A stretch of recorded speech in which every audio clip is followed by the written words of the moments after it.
بسم اللہ الرحمن الرحیم۔ گمنام ہیرو کے معزز ناظرین، السلام علیکم۔ آئیے چلتے ہیں کہانی کی طرف۔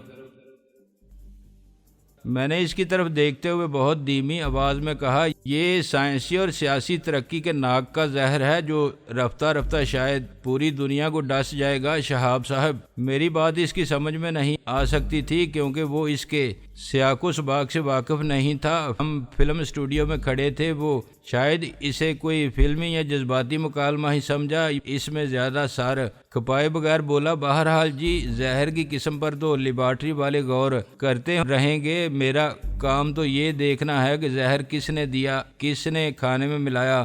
دو آدمیوں کو یہ موقع حاصل تھا، ایک وہ چھوکرا جس نے گاڑی سے ٹفن کیریئر نکال کر یہاں ڈریسنگ روم میں پہنچایا، دوسرے وہ ملازمہ جو خانسامہ جو میڈم ستارہ کے گھر میں کام کرتا ہوگا، جس نے یہ کھانا تیار کر کے دیا ہوگا۔ اس سے پہلے کہ میں کچھ کہتا، انسپیکٹر نے راجہ سے پوچھا، کہاں ہے وہ لڑکا؟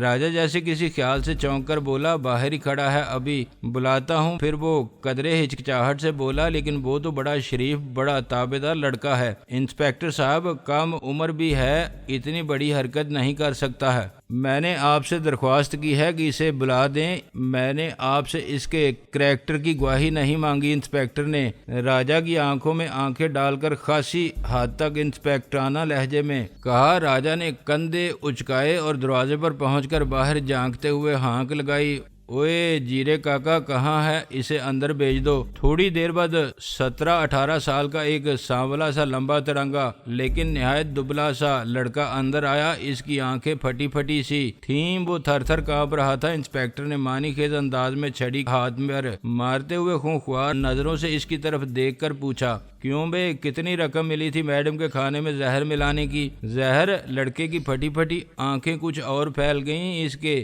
ہونٹوں پر پپڑی جم رہی تھی۔ اسے ایک لمحے کے لیے تو گویا کوئی لفظ ہی نہ سوجا، پھر یکدم وہ انسپیکٹر کے پیروں میں گر گیا اور بری طرح گڑ گڑاتے ہوئے بولا، مجھ سے میری مری ہوئی ماں کی قسم لے لیں صاحب جی، میں نے کچھ نہیں کیا، میں تو ایسا سوچ بھی نہیں سکتا۔ بڑے دنوں سے ادھر لوگوں کی خدمت کر رہا ہوں، کبھی کسی کو میرے سے کوئی شکایت نہیں ہوئی جی۔ میرا اندازہ کچھ غلط ثابت ہو رہا تھا کہ انسپیکٹر قدرے سلجھا ہوا شخص تھا۔ مجھے اندیشہ محسوس ہوا کہ وہ وہیں سب کے سامنے لڑکے کی کھال ادھیڑنی شروع نہ کر دے، لیکن میں سب کے سامنے اس سے کوئی ایسی بات کہنا بھی نہیں چاہتا تھا جس سے اس کی انا مجروح ہو جاتی۔ اس قسم کے پولیس والوں کی انا بڑی نازک ہوتی ہے۔ کمرے میں زیادہ جگہ بھی نہیں تھی، کھچا کھچ بھرا ہوا معلوم ہو رہا تھا۔ بہرحال میں نے انسپیکٹر کو بازو سے پکڑا اور ایک کونے میں لے گیا۔ میں نے نیچی آواز میں لیکن خفگی امیز سے لہجے میں کہا، انسپیکٹر صاحب، یہ روایتی اور فرسودہ طریقے اختیار نہ کریں۔ جہاں بھی ذرا ممتاز قسم کے لوگوں میں کوئی واردات ہوتی ہے، سب سے پہلے ملازموں اور چھوٹے موٹے خدمت گاروں کی شامت آ جاتی ہے۔ انسپیکٹر نے ترچھی نظروں سے مجھے گھورا، لیکن میں نے بات جاری رکھتے ہوئے کہا، اگرچہ حرکت اس لڑکے کی ہوتی تو اب تک یہ یہاں سے غائب ہو چکا ہوتا۔ ستارہ کی ملازمہ کی یہ حرکت اس لیے نہیں ہو سکتی کہ ستارہ نے دوپہر کو بھی اس ٹفن کیریئر میں سے کھانا کھایا تھا اور وہ رات تک ٹھیک رہی تھی۔ یہ بات کسی حد تک اس کی سمجھ میں آ ہی گئی، اس کا جوش و خروش کچھ ٹھنڈا پڑ گیا۔ وہ دھیمی آواز میں بولا، تو پھر آپ کو معلوم ہوگا یہ کیا چکر ہے؟ ہاں، مجھے اندازہ ہو گیا ہے، ستارہ کی گاڑی پارکنگ لاٹ میں ہی کھڑی ہوگی، ٹفن کیریئر اسی میں تھا، اس کی طرف کسی کی بھی زیادہ توجہ نہیں تھی۔ ستارہ کی حفاظت پر جو لوگ مامور تھے وہ اسی کے گرد منڈلاتے رہتے تھے۔ اسٹوڈیو میں ہزاروں لوگ آتے جاتے ہیں، کسی نے دوپہر اور شام کے درمیان اس کی گاڑی کا تالا کھول کر کھانے میں زہر ملا دیا۔ یہ کوئی زیادہ مشکل کام نہیں تھا، لیکن کس نے ملا دیا یہی معلوم کرنا تو میری ذمہ داری ہے۔ وہ ٹھوڑی کھجاتے ہوئے بولا، کچھ عرصے بعد شاید اس کیس کو حل کرنے کا کریڈٹ آپ کو مل جائے۔ میں نے اسے اطمینان دلایا، لیکن فی الحال یہ ذمہ داری آپ پر سے ہٹا لی جائے گی، میں ڈی آئی جی صاحب سے بات کر لوں گا۔ یہ آپ کے ڈپارٹمنٹ کا کیس ہے ہی نہیں، یہ بہت لمبا چکر ہے، اسے خفیہ ایجنسیاں ڈیل کر رہی ہیں۔ میں نے تینوں ایجنسیوں کے نام گنوائے اور کہا، اگر آپ چاہیں تو آپ کو اس سلسلے میں نفیس صاحب سے باضابطہ احکامات بھی مل جائیں گے، آپ بس رسمی کارروائیاں کریں، گول مول انداز میں اس معاملے کو نپٹا دیں۔ کسی غیر متعلق آدمی سے یہ کہنے کی بھی ضرورت نہیں کہ یہ معاملہ آپ کے دائرہ اختیار سے باہر ظاہر ہے خفیہ ایجنسیوں کے بھی کوئی حوالہ نہیں آنا چاہیے۔ آپ بات سمجھ رہے ہیں نا؟ بالکل سمجھ گیا جی، لیکن مجھے تصدیق کرنا پڑے گی، وہ سر ہلاتے ہوئے بولا۔ وہ آپ کل کر لیجئے گا، آج رات میری ان سے بات ہوگی۔ میں نے کہا ٹھیک ہے۔ اس نے اس بات میں سر ہلاتے ہوئے کہا۔ وہ کچھ آسانی سے ہی مان گیا تھا، معروف بھی نظر آ رہا تھا۔ اس نے مجھ سے یہ بھی نہیں پوچھا تھا کہ آپ ان معاملات سے کیا تعلق تھا، 2-4 حوالے ہی اس کے لیے کافی رہے تھے۔ اس کے بعد بھیڑ چھٹنے اور تمام مراحل طے ہو جانے میں زیادہ دیر نہیں لگی۔ کاکے سے لے کر غالباً راجہ تک سبھی لوگ جہاں ستارہ کی موت کے دھچکے سے پریشان تھے، وہیں کم از کم یہ بات ان کے لیے قدرے طمانینت کا باعث بنی تھی کہ ان کی جان نہایت آسانی سے چھوٹ گئی تھی۔ سب کی نظروں میں میرے لیے تشکر اور مروبیت تھی۔ ان کی نظر میں میں واقعی بڑا آدمی تھا جس نے آ کر انسپیکٹر کے کان میں کچھ کہہ کر سارا معاملہ گویا منٹوں میں ختم کرا دیا تھا، لیکن انہیں نہیں معلوم تھا کہ اس وقت میں خود اپنے آپ کو اپنی نظروں میں کتنا چھوٹا اور شکست خوردہ شخص محسوس کر رہا تھا۔ وہ زندگی سے بھرپور اور جواں حوصلہ عورت جو اسکرین پر میری خلبتوں میں، محفلوں میں ہر جگہ جادو جگاتی تھی، محض مردانہ وار ڈٹ کر میرا ساتھ دینے، میرے شانہ بشانہ کھڑی ہونے اور مجھے پناہ دینے کے جرم میں عین اپنے عروج کے دور میں ماری گئی تھی۔ اس نے تو کسی کا کچھ نہیں بگاڑا تھا، اس کی تو کسی سے دشمنی نہیں تھی۔ مرتے وقت بھی اسے صرف میرے لیے ہی پیغام چھوڑنے کا سوچ رہا تھا، اور وہ بھی صرف یہی، مجھے بھولنا جانا، اور کسی بات کی اسے کوئی خاص پرواہ نہیں تھی۔ میں اب بھلا اسے بھول بھی کیسے سکتا تھا؟ وہ اپنے لہو میں لتھڑے ہوئے تیشے سے یہ الفاظ گویا میری لوہے دل پر کنندہ کر گئی تھی۔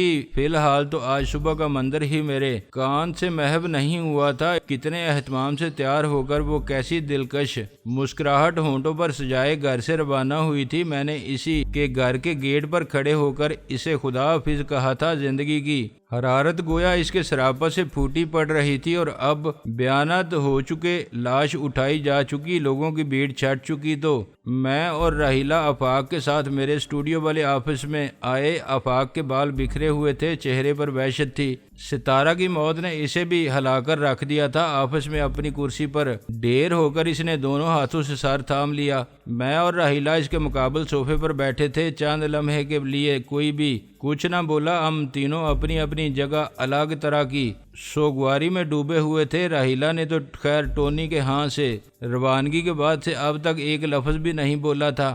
آخرکار آفاق سر اٹھاتے ہوئے پھٹی پھٹی سی آواز میں بولا، اس صدمے نے جذباتی طور پر بھی ہمیں بہت بڑے خسارے سے دوچار کر دیا ہے، اور مالی طور پر بھی۔ 3 فلمیں تو ہماری سیٹ پر لگی ہوئی تھیں جو آدھی سے زیادہ مکمل ہو چکی ہیں، اور ان میں ستارہ ہیروئن کے طور پر 13-14 فلمیں دوسرے پروڈیوسرز کی ہیں۔ آخرکار وہ فلمی آدمی تھا، اسے فلموں کی پڑی ہوئی تھی، لیکن میں نے سوچا وہ اپنی جگہ ٹھیک ہی تھا۔ اس کا سب کچھ تو فلموں ہی سے وابستہ تھا۔ اس کی زندگی، اس کا اوڑھنا بچھونا، اس کا ذریعہ معاش، اس کی دلچسپیوں کا محو و مرکز فلمیں ہی تھیں۔ ایک لمحے کی خاموشی کے بعد وہ بولا، چودھری صاحب مجھے یقین ہو گیا ہے کہ میں ایک بدنصیب آدمی ہوں۔ جوانی کے دور میں اتنی محنت کرنے کے بعد مجھ پر عروج آیا، لیکن بہت کم دنوں کے لیے پھر آپ نے ہاتھ پکڑ کر مجھے دلدل سے باہر نکالا۔ لگ رہا تھا کہ قسمت نئے رنگ لے آئے گی، لیکن میں ایک بار پھر ڈوب گیا۔ ساتھ ہی میں نے آپ کا کافی سرمایہ بھی ڈبو دیا۔ آپ بھی سوچیں گے کہ کیا اسی مقصد کے لیے آپ کو فلم لائن میں کھینچا تھا؟ سرمایہ کی کوئی بات نہیں ہے آفاق، سرمایہ تو آتا اور جاتا رہتا ہے۔ انسان اس دنیا سے جا کر واپس نہیں آتا۔ سرمایہ کا بدل سرمایہ ہے، لیکن انسانوں کا بدل انسان نہیں ہے۔ ہر انسان اپنی جگہ ایک الگ کائنات کی طرح ہوتا ہے، دوسرا انسان اس کا متبادل نہیں ہو سکتا۔ اس بزنس میں اگر کچھ سرمایہ ڈوب گیا ہے تو مجھے اس کا افسوس نہیں ہے، میں تم سے اس کا حساب طلب نہیں کر رہا۔ ستارہ کے مر جانے اور فلمیں ادھوری رہ جانے میں ظاہر ہے تمہارا کوئی قصور نہیں۔ میں کہنا چاہتا قسمت شاید اس کی نہیں بلکہ میری پلٹا کھا رہی تھی، لیکن میں نے بات ادھوری چھوڑ دی۔ میں نے محسوس کیا تھا کہ راحیلہ ایک طویل سانس لی تھی۔ وہ ہتھیلی پر تھوڑی ٹکائے سر جھکائے بیٹھی تھی۔ ریشمی بھورے بالوں کی ایک لٹ نے اس کے ایک رخسار کو تقریباً ڈھانپ رکھا تھا۔ میں ایک لمحے کے لیے گویا اس کی موجودگی کو فراموشی کر بیٹھا تھا، گو کہ وہ پوری کوشش کر رہی تھی کہ اس کے چہرے سے افسردگی کے سوا کچھ ظاہر نہ ہو، لیکن میری نہ جانے کس حص نے مجھے احساس دلایا کہ راحیلہ کی موجودگی میں مجھے ستارہ کے بارے میں اس طرح اپنے محسوسات کا اظہار نہیں کرنا چاہیے تھا، لیکن وہ تو بس ایک طرح کی بے اختیاری تھی۔ جو کچھ میں نے محسوس کیا تھا وہ تو زبان سے نکل ہی چکا تھا۔ میں نے یکدم اٹھتے ہوئے کہا، اور راحیلہ چلتے ہیں۔ وہ کسی عمل کے معمول کی طرح سعادت مندی سے قدرے مشینی سے انداز میں اٹھ کھڑی ہوئی۔ میں نے آفاق سے کہا، میں کوشش کروں گا کہ پوسٹ مارٹم وغیرہ کے بعد لاش پولیس سے جلد از جلد مل جائے۔ تم لاش لے کر ستارہ کی تدفین کے شایان شان انتظامات کرنا۔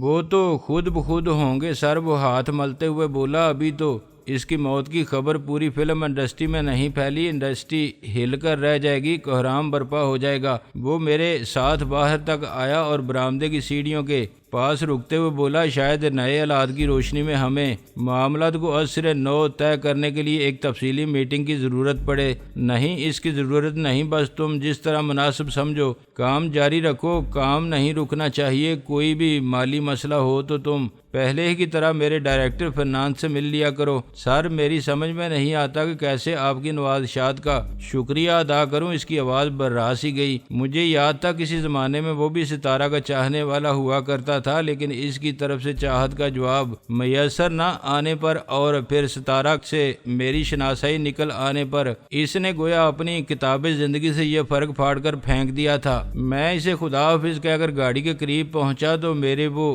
دونوں آدمی فلور نمبر 8 کی طرف سے آتے دکھائی دیے جو ستارہ کی نگرانی پر مامور تھے۔ انہیں یقیناً سب کچھ معلوم ہو چکا تھا۔ وہ ان کے چہروں پر اداسی تھی۔ ان کے نام منیر اور مسعود تھے۔ منیر قریب آ کر سر جھکاتے ہوئے بولا، آئی ایم سوری سر، ہم صرف میٹنگ میں شرکت لیے گئے۔ واپسی میں 2 نمبر پر مس ٹریپ کے بتائے ہوئے کچھ کام کرنے میں دیر ہو گئی اور اس دوران یہاں یہ سب کچھ ہو گیا۔ تم یہاں ہوتے تب بھی شاید یہ ہو جاتا، میں نے دھیمے لہجے میں کہا، کیونکہ تم ستارہ کی حفاظت کر رہے تھے، اس کی گاڑی خالی کی نہیں۔ اب ہمارے لیے کیا حکم ہے؟ مسعود نے پوچھا۔ کچھ نہیں، بس تم واپس جا کر اپنی کاروباری مصروفیات میں لگ جاؤ، لیکن میٹنگ میں جو فیصلے ہوئے ہیں اور جو ہدایت دی گئی ہیں ان پر بھی عمل جاری رکھنا۔ اگر کہیں تمہاری ضرورت محسوس ہوئی تو میں اطلاع کرا دوں گا۔ میں اور راحیلہ گاڑی میں بیٹھ کر وہاں سے روانہ ہو گئے۔ ٹونی کی گاڑی بدستور ہمارے پیچھے تھی۔ راحیلہ کے پاس پہنچ کر میں نے دیکھا گیٹ پر ایک گاڑی کھڑی تھی۔ اس پر نظر ڈالتے ہی مجھے اندازہ ہو گیا کہ وہ دی سرکل کے استعمال میں رہنے والی گاڑیوں میں سے ایک تھی اور میری ہدایت پر مس ٹریپ نے بھجوائی تھی۔ آج سے تم صرف یہ گاڑی اپنے استعمال میں رکھو گی۔ اس کے خفیہ خانے میں ریڈیو موجود ہے جو مجھ سمیت تمام ساتھیوں سے رابطے کے لیے مخصوص فریکوینسی پر سیٹ ہے۔ ایک وقت میں کسی ایک ساتھی سے یا بیک وقت کئی ساتھیوں سے بات چیت کرنے کا طریقہ، کچھ سگنلز اور کچھ کوڈ ورڈز مس ٹریپ صبح آ کر تمہیں سمجھا دے گی۔ یہ گاڑی کچھ اور خصوصیات کی بھی حامل ہے۔ مس ٹریپ تمہیں ان کے بارے میں بھی بتا دے گی۔ میں نے کہا، تم کہاں جا رہے ہو؟ راحیلہ نے گاڑی سے اترے بغیر پوچھا۔ بچپن کے ایک دوست، ایک لنگوٹیے یار کی طرف۔ میں نے کہا، گھر تو تباہ ہو چکا، اب تم یہیں ٹھہر جاتے۔ وہ نہایت دھیمے لہجے میں بولی۔ میں نے ایک لمحے سوچا اور کہا، میرے خیال میں ابھی یہ مناسب نہیں، ابھی بہت ٹھکانے ہیں۔ میں تمہارے سر پر مسلط ہونا نہیں چاہتا۔ میری موجودگی سے تمہارے لیے خطرات بھی بڑھ جائیں گے۔ تم پہلے ہی میری وجہ سے جتنے خطرات مول لے رہی ہو وہی بہت ہے۔ فی الحال مناسب یہی ہے کہ میں تم سے دور دور سے رابطہ رکھوں۔ اس نے ایک نظر میری طرف دیکھا اور سر جھکا لیا۔ تم کچھ کہنا چاہتی ہو؟ میں نے پوچھا۔ نہیں، کوئی ایسی خاص بات نہیں۔ وہ اپنی ساری تیزی و تراری گویا بھول چکی تھی۔ ایک عجیب سی افسردگی سے وہ گویا بجھ کر رہ گئی تھی۔ ایک لمحے کے توقف سے وہ بولی، دراصل میری سمجھ میں نہیں آ رہا کہ کیسے تمہارا دکھ بٹاؤں۔ بس تم میرے ساتھ ہو، ہر کام ہر مسئلے میں میرے شانہ بشانہ چل رہی ہو۔ میرا دکھ بٹانے کے لیے تمہارا یہ رفاقت کرنا ہے۔ میں نے اس کے نیم منتشر بالوں کو کچھ اور منتشر کرتے ہوئے کہا۔ اس نے اپنے گداز ہاتھ سے آہستگی سے میرا ہاتھ روک لیا اور کھڑکی سے باہر دیکھتے ہوئے بولی، مجھے بھی ستارہ کی موت کا بے پناہ افسوس ہے، اس لیے بھی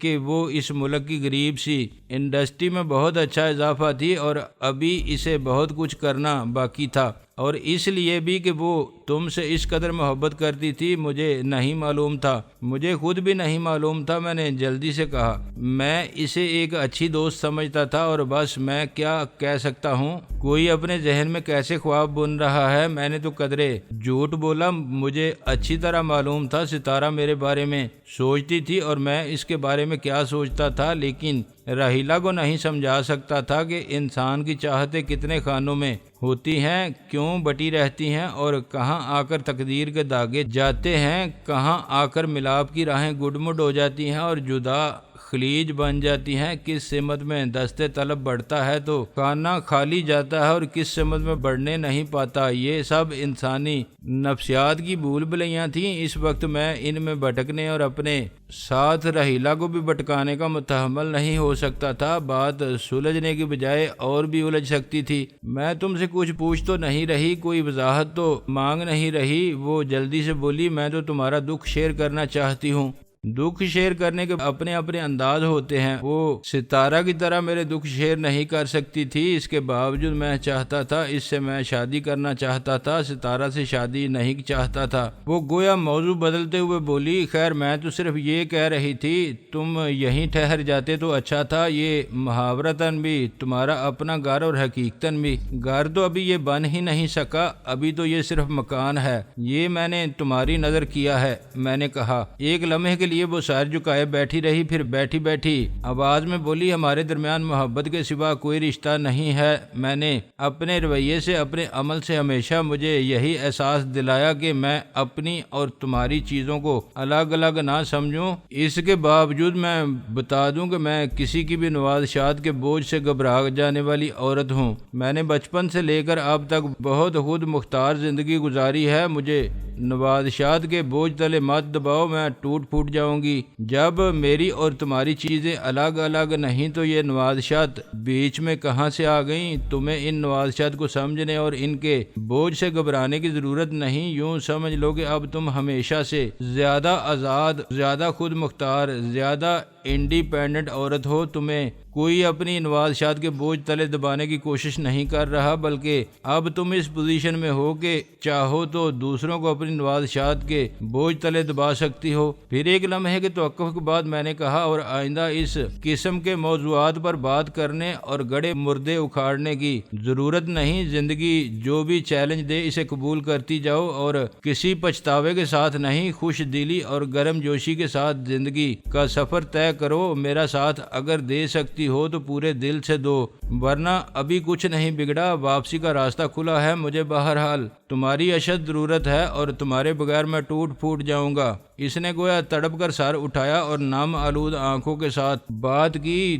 تمہارا خیال ہے میں تمہیں چھوڑ کر جانا چاہتی ہوں؟ اگر تمہارا ایسا کوئی ارادہ نہیں تو بس پھر اکھڑی اکھڑی اختلافی اور متنازع باتیں مت کرو، میرا دل دکھتا ہے، اور اس وقت میں جن حالات سے دوچار ہوں ان میں کم از کم تم سے میں یہ توقع نہیں رکھتا کہ تم میرا دل دکھانا چاہو گی۔ میں تمہارا دل دکھانا ہرگز نہیں چاہتی، وہ گھٹی گھٹی آواز میں تیزی سے بولی۔ تو پھر تم کیا چاہتی ہو؟ میں نے اس کا چہرہ اپنی طرف گھماتے ہوئے اس کی آنکھوں میں جھانکا۔ مجھے نہیں معلوم میں کیا چاہتی ہوں، وہ بے بسی سے بولی۔ میں نے ٹھنڈی سانس لے کر اس کے سر سے ہاتھ ہٹاتے ہوئے کہا، 90% غیر معمولی انسانوں کا یہی المیہ ہوتا ہے، انہیں معلوم ہی نہیں ہوتا کہ در حقیقت وہ کیا چاہتے ہیں۔ بہرحال اب تم جا کر اطمینان سے سو جاؤ اور الزاموں سے پیچھا چھڑانے کی کوشش کرو، ہر بات کو بالکل سیدھے سادے انداز میں دیکھا کرو۔ ہر انسان کبھی کبھی بھول بھلیوں میں بھٹکتا ہے، کوشش کیا کرو کہ ان بھول بھلیوں میں قدم نہ رکھو۔